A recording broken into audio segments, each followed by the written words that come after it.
Hello, this is Eddie. Welcome to my channel. Today, I want to talk about a book. I was traveling in Shanghai and I have this work going on, and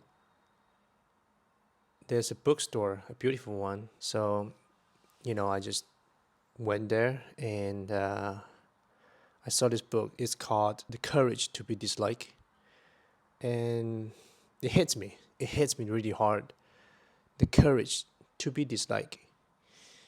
Because, um, this book is all about the Adler psychology. So I never dive deep in this sector, but I guess I'm turning 40. I'm now 38 years old, and there's work, a lot of work and lives, and a lot of things happened, right? So I've been wanted to be a good guy in my whole life, doing things for my family, on all this work for my cousin, and I want to provide the value and what I can do to the others, but I never think much, you know, being myself. So yeah, the courage to be disliked. Um, I always wanted to, people to like me, you know, work or personally, but is it the right thing to do? Maybe yes, maybe no. So it's more about the freedom. Freedom is all I'm chasing, I think, for the rest of my life. I don't want to just live for others no more, because the whole system is telling you, hey, you should do this and that. You should get a good grade in school so you can find a good job and get a stable paycheck, buy a house, build a family, have kids. But that's not for everyone. That was for me, but I've been there. I've done everything that I can. So um, I bought a house, for my family. I have a kid, loving family, and I work for my family. But the work turns out not very present because I've been trying to do everything that I can to provide, and I got stuck. So when I want to chase the freedom, I will get disliked. It's not my intention, right? It's not that not everyone want to be disliked, right? Everyone likes to be liked, accepted by our own community. But that's not the point, because if you lose the freedom, if you become someone that you don't want to be, then what's the point? So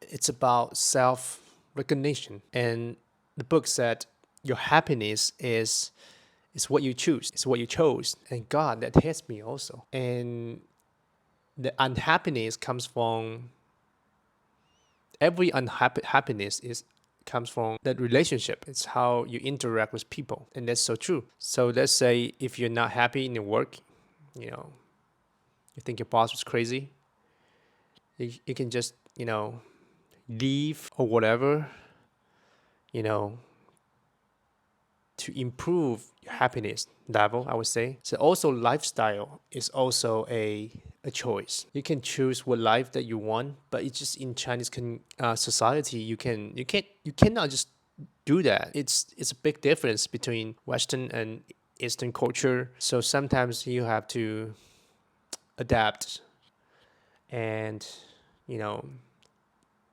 please others. But I'm not going to do it anymore, because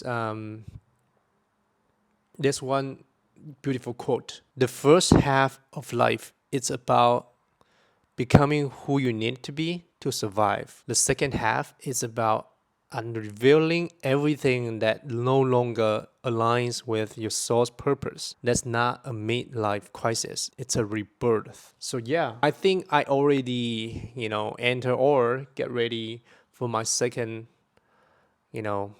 life chapter. I've done everything, not everything, but like 80 or 90% that what this society or the system told me to do. And I've done that nicely. So yeah, I really feel like we should have the courage to be this like, you know, I don't want to do anything for money, for what this society told me to do, because it sucks. I want to, you know, have more time for my hobbies, for my side project. Also, this YouTube channel is one of them. So those things are really important to me. It makes me a real human being. It completes my life, right? Not just work, not just your family and those, you know, bullshit. The idea as ideal, an ideal self is a trap. No one is ideal at some point, because all I want it to be is, being true to yourself. Because life is not a competition, right? So in this society that people, when we grow up, teachers and parents are telling you that you should compete, right? You should get a good grade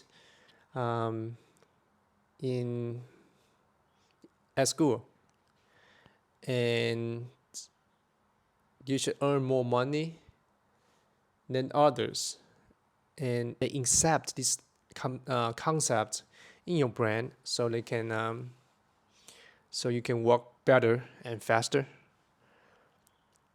But life is not a competition. And from this book, there's one idea that I really like. It's the separation of task, or task separation. It means that in this society, the minimum unit can be you and I. It's not just me and others. So everyone, every individual is equal but different. So you cannot engage me. You cannot, design things for me. We are separate, even though we are family. So, like in our family business, so everything's combined, everything mixed and together for both work and life, and that really sucks. So, it's like, God, I wish I can explain the Adler psychology to them, because this task separation is amazing. It separates you and me. It's not this kind of separated, but like we are different. You cannot disturb my life, and I cannot disturb yours, although we are family. It's not like I don't want to do things for you. I do, but in some way, I don't encourage you to do anything. I don't force you to do anything. It's just that I will give my best advice or suggestion to you, but it's your decision to take it or not. Speaking of which, it reminds me also the Stoicism, that both Adler psychology and Stoicism both focus on what you can control, your inner freedom and accepting the reality, etc., etc. But Adler is, emphasis more on the community and contribution. So what you can do for the community and for others, whereas the Stoicism is more for the individual, virtue, and rationality. But yeah, I like both. So they both help me mentally, right? So it's not like you want to be hated or disliked by others. Those things are out of control, and you just don't give a shit about it, and just try to be you yourself. I think that's the direction that I'm going for the rest of my life. 2 days ago, I had a really intense conversation with a family member on work that I expressed deeply what I really want and what's in my mind, what my mentality was, and which I never did before, and that was kind of odd. But after that conversation, I feel great. I feel incredible because it's the first time in my life to get up the nerve to speak up, and it's not about the money. I mean, have the conversation.